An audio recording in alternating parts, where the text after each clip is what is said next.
Bonjour, dans cette vidéo, nous allons faire la synthèse du skatepark car nous n'avons pas pu terminer la séquence. Nous avons adopté la démarche de projet durant ce skatepark.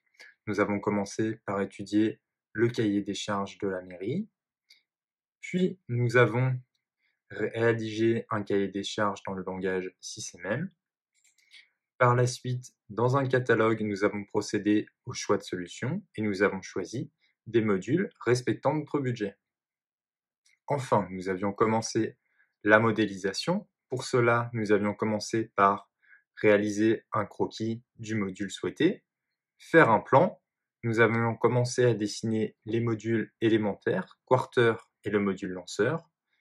Il nous restait à faire l'assemblage.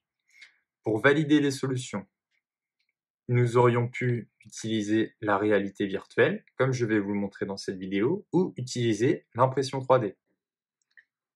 Pour faire un point sur les notions abordées, nous avons traité la compétence cahier des charges avec la mission principale. Nous avons étudié le skatepark avec tout son environnement. Nous avons traité les exigences de la mairie. Tout cela a déjà fait l'objet d'une évaluation. Dans la compétence exprimer sa pensée, nous avons vu le croquis, le plan et la conception assistée par ordinateur. Nous allons rentrer dans le détail afin de voir les définitions. Nous aurions pu aussi voir la réalité virtuelle augmentée et l'impression 3D. Le croquis, vous aviez les 4 modules à dessiner suivant votre choix de solution. Pour cela, vous aviez la fiche méthode à disposition et 2 vidéos. J'ai ici représenté un croquis. Sur le croquis, on remarque qu'il y a des annotations, des commentaires, permettant de mieux comprendre et d'exprimer ma pensée. Pour trouver une définition simple du croquis, nous pouvons dire que le croquis est un dessin à main levée qui permet d'exprimer sa pensée. Le dessin de définition, plus communément appelé plan. Le plan consiste à représenter une pièce ou plusieurs pièces de manière détaillée et en respectant une échelle, c'est-à-dire que les dimensions doivent être uniformes et proportionnelles à la taille réelle. Précédemment ou avant, le plan se dessinait au crayon de papier à l'aide d'une table à dessin comme indiqué sur cette photo. Aujourd'hui, nous utilisons un logiciel de CAO pour réaliser notre plan automatiquement dès que la pièce est dessinée.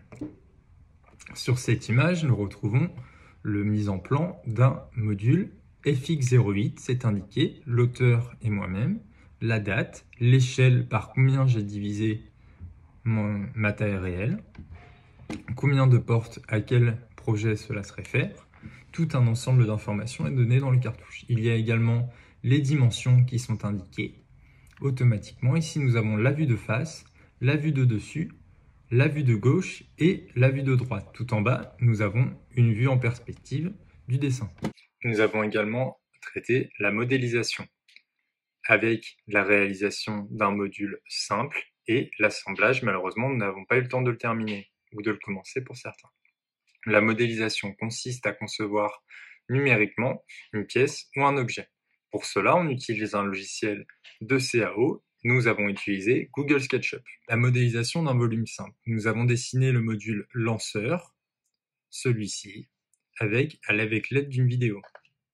La méthode pour dessiner un volume simple est en premier d'utiliser l'outil mesure pour définir la zone où on va les dessiner. Nous traçons des points de repère comme un quadrillage en mathématiques. Puis nous relions notre esquisse, la forme géométrique avec le stylet. Enfin, nous savons grandir la forme, l'extruder avec l'outil grandir. Nous l'avons également fait pour un volume un petit peu plus complexe, le module quarter. Nous avons commencé par délimiter les points, puis tracer la géométrie. Et enfin, nous avons enlevé de la matière en modifiant une géométrie déjà existante. Nous avons rajouté un arc de cercle ici, puis nous avons enlevé la matière. Nous avons ensuite, nous aurions essayé, certains l'ont fait lors des ateliers, positionner des modules. Pour cela, il faut ouvrir le fichier du skatepark arrière-plan. On retrouve l'espace du collège avec la zone en gris délimitée. Puis nous importons les modules. Pour cela, nous allons faire fichier importer. Nous allons utiliser l'outil déplacer pour le positionner au bon endroit où nous le souhaitons. Puis l'outil orienter pour l'orienter comme demandé sur votre plan. Pour valider des solutions, nous aurions pu utiliser la réalité virtuelle ou la réalité augmentée. Certains l'ont fait lors des ateliers. Il y a deux types de réalité virtuelle ou de réalité augmentée.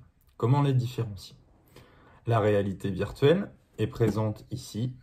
Elle utilise un casque pour visualiser et donc l'utilisateur s'immerge entièrement dans le monde virtuel. Il n'a pas conscience de ce qui l'entoure car il a le casque posé sur les yeux. La réalité augmentée, quant à elle, consiste à améliorer et augmenter la réalité. L'utilisateur garde conscience de ce qui l'entoure. Donc, que faut-il retenir de cette séquence, même si nous ne l'avons pas pu terminer? La vie scolaire vous distribuera la fiche de connaissances associée à cette séquence. Je vais vous l'expliciter et faire le point sur ce qu'il faut retenir durant cette vidéo. Premièrement, avec le skatepark, nous avons mené une démarche de projet. Donc l'étape du besoin, du cahier des charges, la modélisation et la validation de solutions. Ensuite, nous avons utilisé le logiciel Google SketchUp. Par la suite, nous avons dessiné des volumes élémentaires avec le quarter. Les étapes ont été réexplicitées tout à l'heure. Par la suite, au recto de cette feuille, vous trouverez la modélisation d'un volume plus complexe en enlevant une forme, comme nous l'avons fait avec le quarter. La bibliothèque de composants n'a pas été utilisée pour tout le monde. Pour valider la solution, comme je vais vous le montrer dans la suite de la vidéo, vous pourrez utiliser la maquette ou un casque de réalité virtuelle. Pour la réalité augmentée, je lance l'application Augmente. Je scanne mon modèle. Je balaye la zone où poser mon modèle. Je positionne mon modèle correctement sur la zone. Une fois le modèle positionné, je peux regarder ce que cela donne au sein de l'établissement. On remarque que si je me mets là, devant l'établissement, et donc j'ai un aperçu de mon modèle.